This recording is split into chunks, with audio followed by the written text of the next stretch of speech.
This is the new Adobe Firefly. This is text to video. They have a couple different versions here. Besides text to video, they're all in beta right now. They also have image to video, and they also have translation. So let's test the image to video right now. Clicking on it, you just look up Adobe Firefly text to image. You have 2 free generates, and then you do have to buy it, which is so annoying, honestly, that if you have Adobe already, that you're gonna have to start paying extra at $10 a month. Let's feed it this amazing AI image of Lake Como and see what it can do with it, or if it does anything whatsoever. And then we'll give it a product. And then on the side here, you have a couple different variations of what you want it to look like.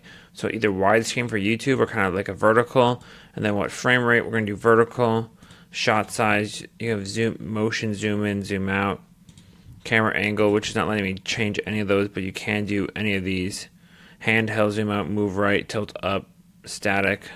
So what some people do is they add in like one photo of someone being sad for animations, and then they add in like another emotion, and like there's kind of a difference between them. And if you add a start frame and an end frame, even though those are pretty dramatic, horrific animations there, you can make it basically start somewhere and fill in the gaps, which is really cool.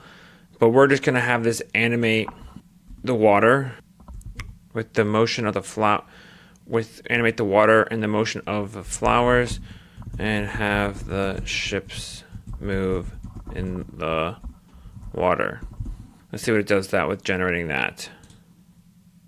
And we're generating. All right, took like 30 seconds to generate. Let's see what it looks like.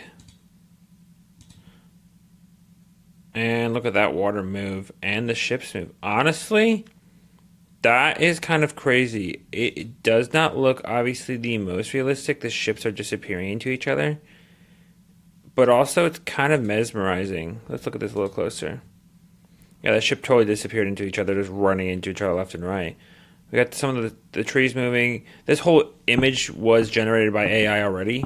And the fact that what really gets me is the shadows on the mountain with the clouds moving. It kind of looks like a time lapse, honestly.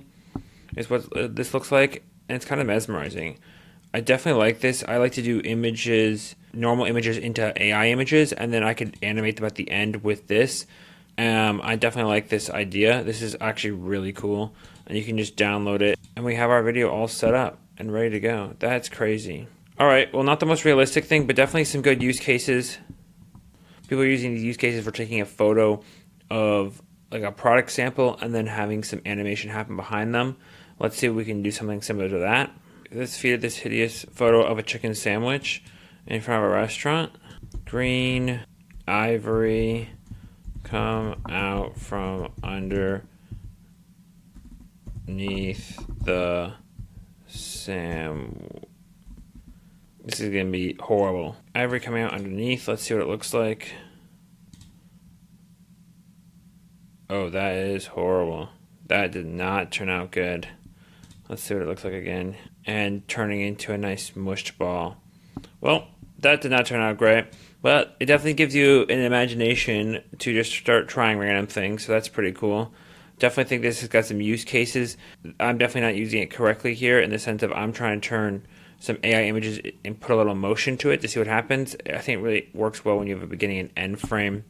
But let me know if you guys have tried this at all. Another bonus huge tip, if you're looking to make really realistic AI thumbnails, I would use pixels here. This is something I found on the last couple weeks.